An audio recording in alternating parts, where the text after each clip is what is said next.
Yeah, look, it's a small build. It's meant to be a budget build, so it doesn't have a lot of bells and whistles, but it has lovely light, has a very high ceiling so that it feels light and airy even though it's a smaller build.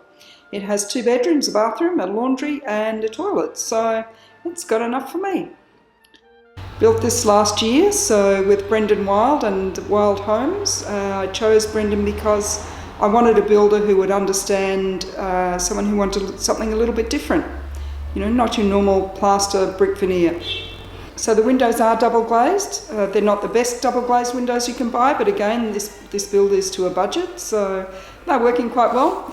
Inside in winter about 14 degrees with no heating, so put the heating on for a little bit each night and that's fine. Yeah, and that's all it needs. The hot water's a heat pump, so I have that set to go on once a day in the afternoon when these solar panels will be providing the electricity. So that goes on once a day and heats up to 64 degrees, and then it drops a few degrees overnight, but it's still above the 50 degrees that your self-limiting valve will run your shower at anyway. So yeah, it works fine. So I've got a small solar system. It's just a 3 kilowatt. That was very budget conscious because of the solar rebate, so it worked out very well. Have a grow watt inverter, and yeah, that's pumping out a whole lot of excess kilowatts when the sun's shining. Got lots of insulation. I have more than is required for the 6-star, so I have three in the western wall. So the western wall was made thicker so that we could have extra insulation. The ceiling has R4.5, which is again extra than you needed, and the other walls, external walls, have 2.5, which is pretty standard.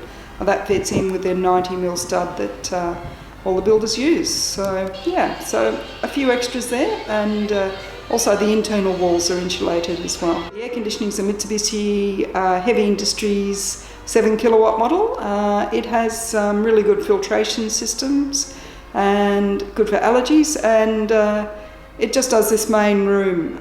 So yeah, it's heaps big enough. Probably could have got a smaller one, but I run it on eco, and it runs quite efficiently.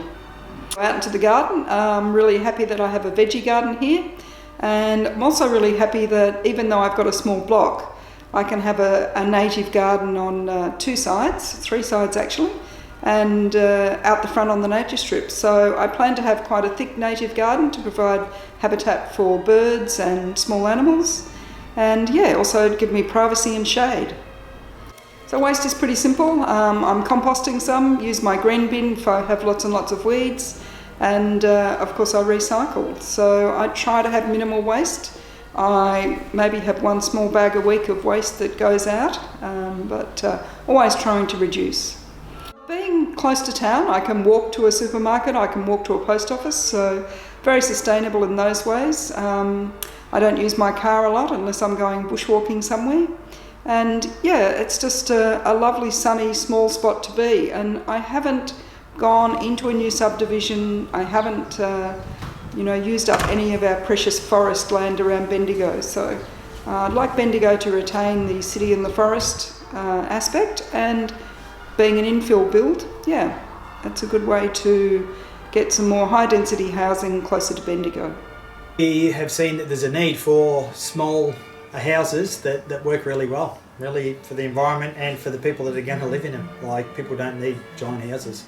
So yeah, we just think there's a bit of a niche there, and yeah, we like it. Small, smart houses. So tell me what you've done in this house that makes it really sustainable. Well, look, we've made sure the insulation levels are quite high again. We've got the blanket under the roof line, then we've got bats in the ceiling. We've used internal wall bats to keep down the sound but also make the rooms work better. We've got the exposed concrete slab to heat up when it gets the sun on it. Window placement for cross ventilation.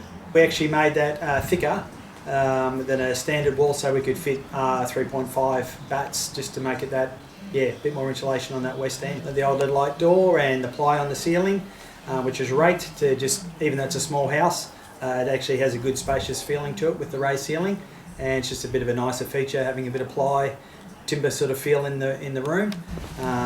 Also, just remember the windows are thermally broken, aluminium double glazed, which are really efficient. So that was another a good little feature for these windows. It gets a lot of good northern sun into it.